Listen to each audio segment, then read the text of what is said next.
The rain was relentless, mirroring the storm inside me.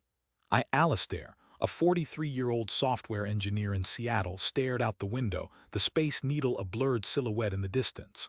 My life, once a predictable algorithm of work, home, and family, had crashed, leaving me with a blue screen of despair. It all started subtly, almost invisibly. Bronte, my wife of 15 years, a vibrant art curator, began changing. The late nights at the gallery became more frequent, her explanations vague, her affection distant. I attributed it to work stress, the pressures of her demanding career. I was wrong, so devastatingly wrong. It began with a misplaced scarf. A silk scarf, a shade of emerald green I'd never seen her wear, tucked deep in the pocket of her winter coat. When I asked her about it, she dismissed it with a laugh, claiming it belonged to a colleague she'd given a ride home.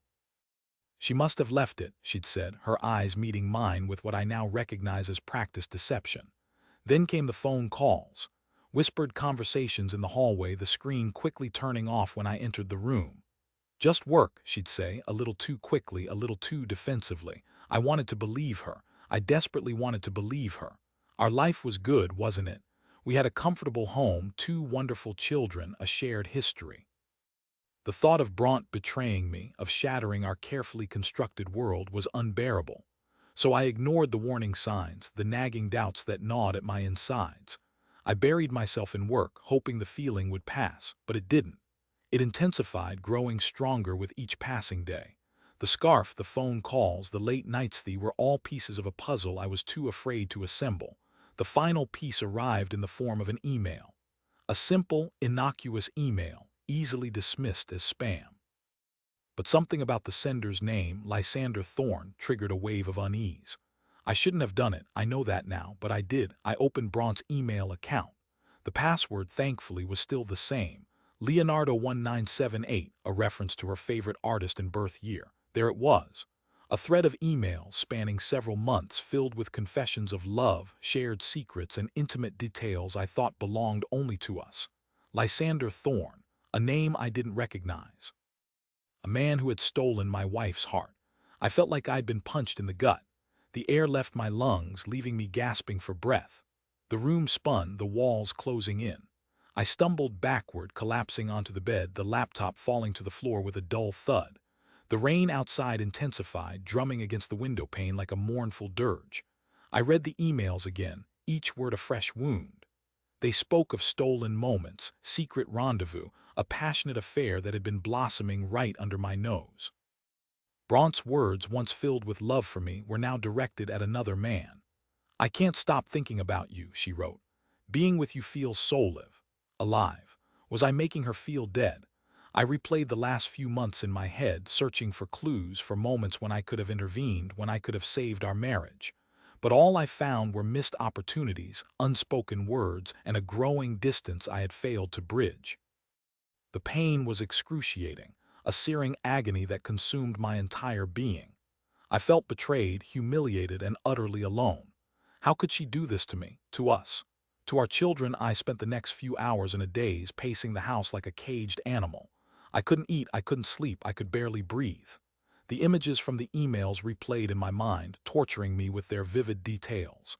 Bronte and Lysander, laughing, touching, whispering, thought of them together made my blood boil. I wanted to confront her, to scream at her, to demand an explanation.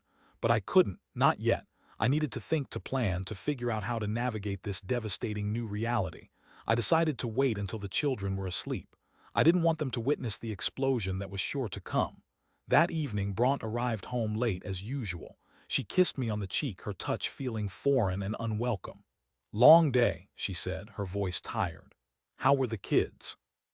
"Fine," I replied, my voice flat. I watched her as she moved around the kitchen, preparing dinner, her movements graceful and familiar. It was surreal, as if I were watching a movie, a scene from a life that was no longer mine. I knew what she was doing, what she had been doing for months, and yet she acted as if everything was normal. The hypocrisy was astounding.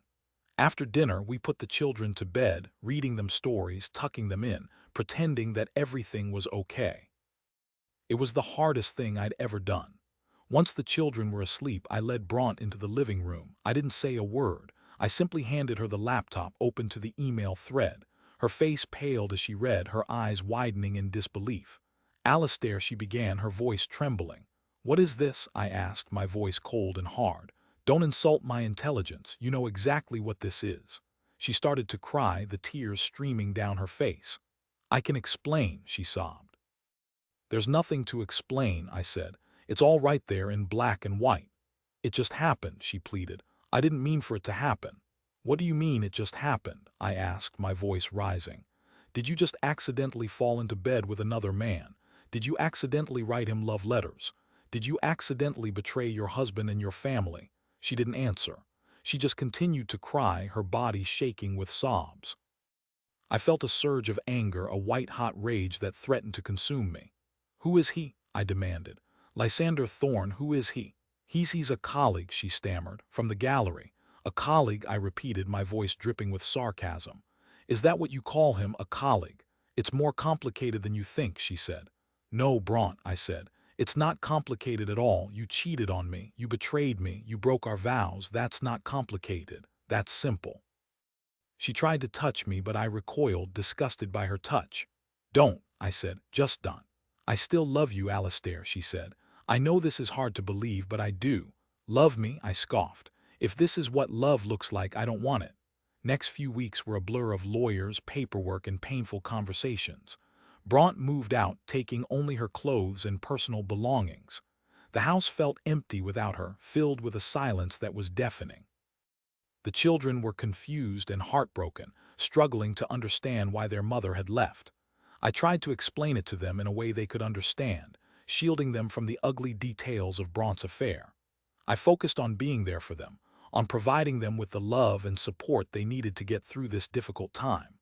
I threw myself into work, using it as a distraction from the pain. I worked late nights, weekends, anything to avoid being alone with my thoughts. But no matter how hard I tried, the memories of Bronte, of our life together, kept creeping back into my mind. I replayed our wedding day, our first home, the birth of our children, all the milestones that had defined our relationship. It was like watching a highlight reel of a life that was now over. I couldn't understand how she could throw it all away, how she could betray the love we had shared for so many years. The anger and resentment I felt towards Bronte were overwhelming. I wanted to make her pay for what she had done, for the pain she had caused me and our children. I considered various forms of revenge, from public humiliation to financial ruin. But ultimately, I realized that revenge wouldn't make me feel any better. It wouldn't bring Bronte back, it wouldn't erase the pain, and it wouldn't heal the wounds. The only thing it would do is consume me, turning me into the kind of person I didn't want to be. So I decided to take a different path. I decided to focus on myself, on healing, and on building a new life for myself and my children. I started seeing a therapist who helped me process my emotions and develop coping mechanisms. I reconnected with old friends who provided me with much-needed support and companionship. I took up new hobbies like hiking and photography, which allowed me to escape the confines of my home and reconnect with nature. Slowly but surely, I began to heal. The pain didn't disappear entirely, but it became more manageable. The anger subsided, replaced by a sense of sadness and acceptance. I realized that Bronte's affair was not a reflection of my worth as a husband or as a person. It was a reflection of her own choices, her own insecurities, and her own desires. I couldn't control her actions, but I could control how I reacted to them. And I chose to react with strength, with resilience, and with a determination to move forward. One day, a few months after the divorce was finalized, I received a phone call from Bronte. Her voice was hesitant, almost apologetic. "Alistair," she said, I need to talk to you." "About what?" I asked, my voice guarded. "About Lysander," she said. "It's over." "What do you mean it's over?" I asked. "He left me," she said, her voice cracking with emotion. "He said he never really loved me. He just wanted the excitement of an affair." I felt a pang of sympathy for her, but I quickly suppressed it. She had made her choices, and now she was facing the consequences. "I'm sorry to hear that, Bronte," I said, "but I don't think there's anything I can do to help you." "I know," she said. I wanted you to know, and I wanted to apologize for everything." "Apology accepted," I said, "but that doesn't change anything." "I know," she said. "Goodbye, Alistair." "Goodbye, Bronte," I said and hung up the phone. I sat there for a moment, reflecting on everything that had happened. Bronte's affair had shattered my life, but it had also made me stronger. It had taught me the importance of self-respect, the value of resilience, and the power of forgiveness. I knew that the road ahead wouldn't be easy. There would be challenges, setbacks, and moments of doubt. But I also knew that I was capable of overcoming anything life threw my way. I had survived Bronte's betrayal, and I would emerge from the ashes a stronger, wiser, and more compassionate man. Time marched on. The rain stopped and the sun peeked through the clouds, casting a golden glow over the city. I looked out the window, no longer seeing a blurred silhouette but a vibrant, thriving metropolis. A city full of possibilities, a city full of hope. And for the first time in a long time, I felt a glimmer of optimism. My life was not over. It was just beginning. Years passed. The children grew, thriving despite the turmoil of their parents' divorce. I met someone new, a kind and compassionate woman named Isolde, who loved me for who I was, flaws and all. We built a life together, filled with love, laughter, and mutual respect.